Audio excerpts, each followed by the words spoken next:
village was a hill. On top of the hill was an ancient graveyard.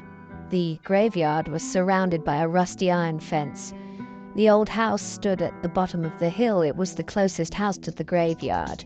The house had seen better days. The paint was peeling. The windows were boarded up.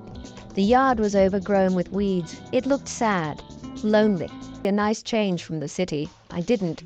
I hated it here. I missed my friends. I missed my old life.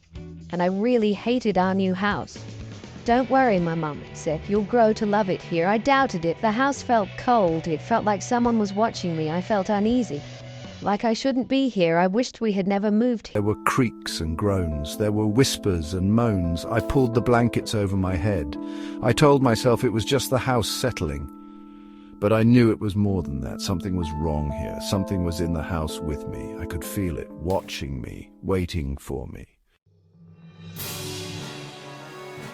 The next day I decided to explore the grave. I walked up the hill. The wind howled through the trees. The branches swayed and groaned. The air grew colder. I felt a chill run down my spine. The graveyard was creepy. The tombstones were old and weathered. Some had fallen over. Others were cracked and broken. The names on the tombstones were faded. I could barely read marble. It was polished and shiny. The name on the tombstone was engraved in gold. It read, Elias Thornhill. There was no date, just the name. Elias Thornhill, that name sounded familiar. I had heard it somewhere before, but where? Then it hit me. Elias Thornhill was the original owner of our house. I had seen his name on some old documents. What was his story?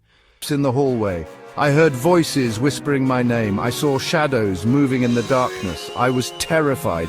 I couldn't take it anymore. I ran out of my room. I ran down the stairs. I ran out of the house. I didn't stop running until I reached the graveyard. I stood there, panting, trying to catch my breath. I realized I wasn't alone. Their voices were cold and empty. Help us, they moaned. We are trapped. I recognized them. They were the children from the village, the ones who had died many years ago. They told me their story. They had been tricked by Elias Thornhill. He had promised them eternal life, but he had trapped their souls in the graveyard. Now, Elias Thornhill's ghost haunted the house. He was angry. He wanted revenge. Forever. You can't escape, the children whispered. He won't let you. I was trapped. There was nowhere to run, nowhere to hide. I had to do something, but what? How could I fight a ghost? How could I defeat Elias? Was the key. Maybe if I destroyed the tombstone, I could free the children's souls. And maybe, just maybe, I could escape from this nightmare. I ran to the tombstone. I picked up a large rock. I raised it above my head, and I smashed it down on the black marble. The tombstone shattered into 1,000 pieces. The ground shook, the wind howled, and then everything went silent.